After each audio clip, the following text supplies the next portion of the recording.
Hello everyone, आप सभी का ओम ए टू जेड क्लासेस में स्वागत है। आज हम कक्षा 10 गणित बोर्ड के कुछ महत्वपूर्ण प्रश्न जो द्विघात समीकरण के हैं, हम उन्हें लेकर आए हैं। यह बोर्ड पेपर में 4 और 6 नंबर में आते हैं, तो इस तरह के प्रश्न अत्यंत महत्वपूर्ण हैं। तो सबसे पहले हम ये जानते हैं कि द्विघात समीकरण क्या है और इसके मूल कैसे निकालते हैं। तो देखिए, समीकरण ax square plus bx plus C बराबर 0, यह एक द्विघात समीकरण है। इसमें चर की घात 2 है और a, b, c ये वास्तविक संख्याएं हैं, तो यह द्विघात समीकरण है। द्विघाती सूत्र से हम इसके मूल ज्ञात करते हैं, यानी x बराबर होता है -b plus minus under root B square -4ac upon 2a। इस सूत्र को हम श्रीधराचार्य के सूत्र के नाम से भी जाना जाता है। यह श्रीधराचार्य का सूत्र है अथवा द्विघाती सूत्र। यह गुणनखंड करने में अत्यंत सहायक है। यदि आप किसी भी तरह से गुणनखंड नहीं कर सकते हैं तो इस सूत्र की सहायता से आप उस समीकरण का गुणनखंड कर सकते हैं।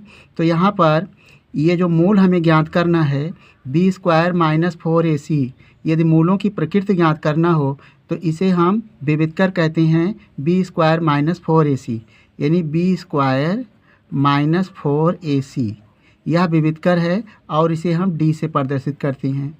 तो यहाँ पर मूलों की प्रकृति के लिए विविधकर के मान पर निर्भर करता है। यदि विविधकर का मान अर्थात डी बड़ा है 0 से, डी बड़ा है 0 से, तो मूल क्या होगा? वास्तविक होगा। यदि डी का मान बराबर है तो मूल समान होंगे और वास्तविक होंगे, और यदि डी का मान 0 से छोटा है तो मूल काल्पनिक होंगे। यह जो है मूलों की प्रकृति पर निर्भर करता है। यदि समीकरण आप ज्ञात करेंगे तो मूलों की प्रकृति निकालने के लिए कहा जाएगा, तो आप विविधकर ज्ञात करेंगे।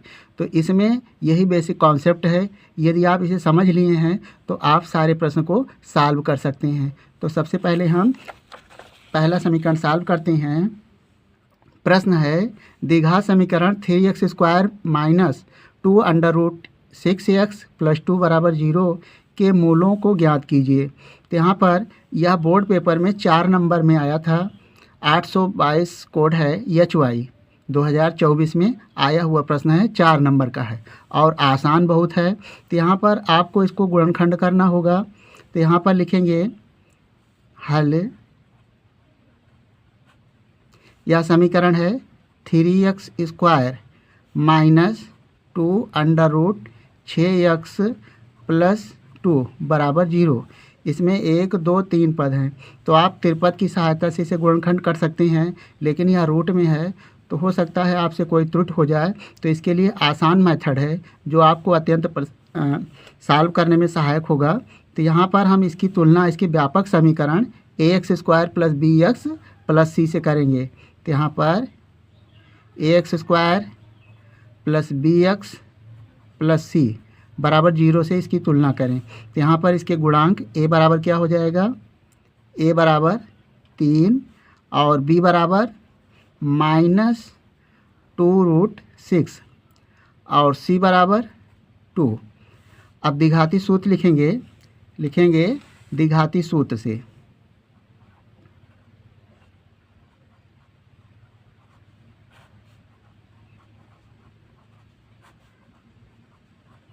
द्विघाती सूत्र हमारा है x बराबर -b plus minus under root B square -4ac upon 2a।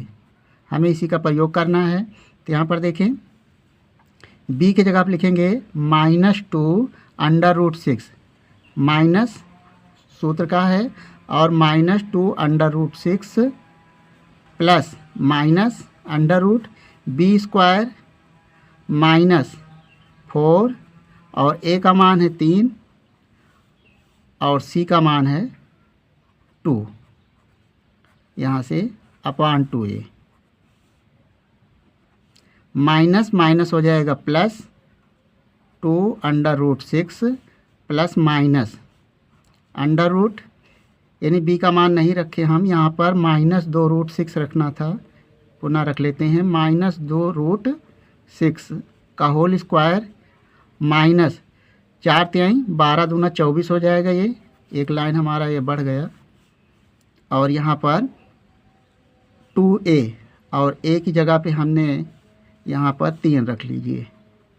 2 सूत्र का है तो 2×3 6 हो जाएगा, बराबर 2√6 प्लस माइनस अंडर रूट। देखिए यहाँ पर -2 का वर्ग करेंगे तो हो जाएगा +4, और वर्ग करेंगे तो √6, यानी ये जो रूट है 6 पर ये हट जाएगा, केवल 6 बचेगा, तो 6 चौक 24 हो जाएगा। यानी रूट हट जाएगा, ये 6 हो जाएगा, 2 का वर्ग 4 होगा, 4 छंग 24, 24 ये प्लस का आएगा, -24 अपान 6 हो जाएगा।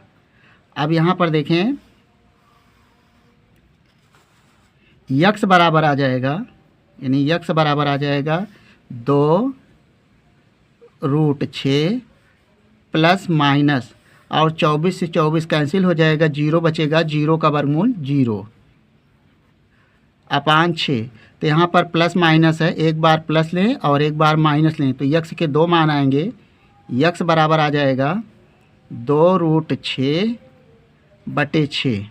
तो यहाँ से काट दें, 2×3 6, तो हो जाएगा √6/3 एक मान, और दूसरा मान आ जाएगा, जब ऋणात्मक मान लेंगे तब भी उतना ही आएगा, √6/3। तो यहाँ से हमें क्या ज्ञात करना था, मूल ज्ञात करना था।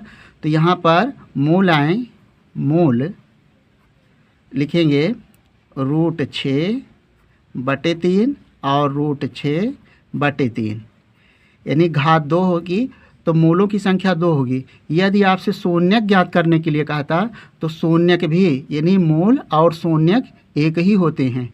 यदि समीकरण में घात 2 है तो मूलों की संख्या 2 होगी, घात 3 होगा तो मूलों की संख्या 3 होगी।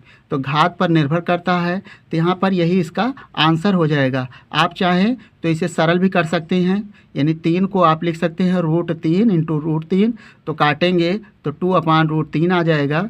तो यह बेस्ट है और यही इसका आंसर हो जाएगा। तो इस तरह से प्रश्न 1 सॉल्व हुआ। अब इसका दूसरा भाग, यानी हमने दूसरा प्रश्न नोट किया है, यह भी बहुत महत्वपूर्ण है। प्रश्न संख्या 2, द्विघात समीकरण 2x² - 4x + 3 = 0 का विविधकर ज्ञात कीजिए और मूलों की प्रकृति ज्ञात कीजिए। तो यहाँ पर हमें एक द्विघात समीकरण दिया है जिसे हमें विविधकर ज्ञात करना है। लिखेंगे हल आराम से, 2x² - 4x + 3 = 0। यह आपका एक द्विघात समीकरण है। इसे आपको गुणनखंड करना है, और अथवा आप द्विघाती सूत्र का भी प्रयोग करके इसके मूल ज्ञात कर सकते हैं। तो यहाँ पर हम इसे गुणनखंड इस बार करेंगे, 3 और 2 का गुणा करेंगे तो हो जाएगा कितना, 3 × 2 हो जाता है 6, 3 × 2 = 6 हुआ, और 6 से हमें 4 लाना है जो कि असंभव है।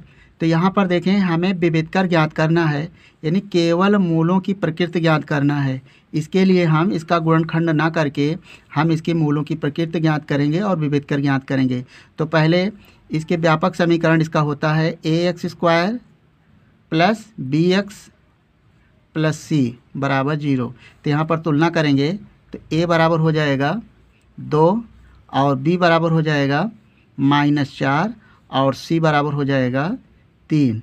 तो विविधकर d बराबर होता है, आपका सूत्र d बराबर b² - 4ac होता है।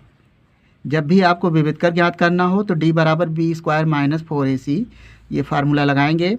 तो b का मान है -4, तो यहाँ पर रखेंगे -4 का वर्ग -4, और a का मान है 2 और c का मान है 3। तो यहाँ पर 4 का वर्ग करेंगे तो हो जाएगा 16, माइनस को 2 बार गुणा करेंगे प्लस हो जाएगा, -4 दूनी 8 तिरिक 24। अब यहाँ पर देखें ये आ जाएगा 24 में से 16 जाएगा तो हो जाएगा 8, और चिन्ह बड़ी संख्या का लेंगे, यानी -8 आएगा d का मान। तो यहाँ पर हम देखते हैं लिखेंगे चूँकि यानी विविधकर d का मान यानी यह संख्या माइनस लग जाने से यह 0 से भी छोटा है। तो अभी हमने आपको इसके कॉन्सेप्ट को बताया था कि यदि विविधकर d का मान छोटा है 0 से तो मूल क्या होगा, वास्तविक नहीं होगा, यानी मूल काल्पनिक होगा। तो आपको प्रश्न में ज्ञात करना था यानी विविधकर, तो विविधकर आया, एक आंसर ये आ गया आपका, यानी d बराबर -8 आया विविधकर। और अब आपसे कहा जा रहा है मूलों की प्रकृति ज्ञात कीजिए।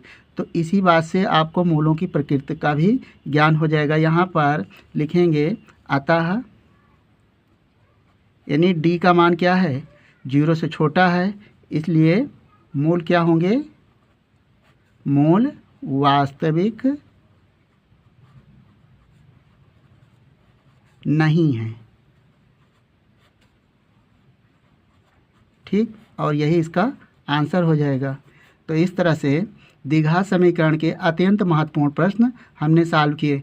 यदि आप इन प्रश्नों को सॉल्व कर लेते हैं तो यदि इसी तरह का पेपर बोर्ड पेपर में आता है तो उसे हमें विश्वास है कि आप उसे ज़रूर सॉल्व कर लेंगे। हम आशा करते हैं कि आपको इस प्रश्न का हल समझ में आ गया होगा। आपका अपना किसी भी प्रकार का सुझाव या डाउट हो तो कमेंट करेंगे। वीडियो पसंद आया हो तो वीडियो को लाइक करके और इस चैनल को अपने दोस्तों के साथ शेयर कर लें। वीडियो देखने के लिए धन्यवाद।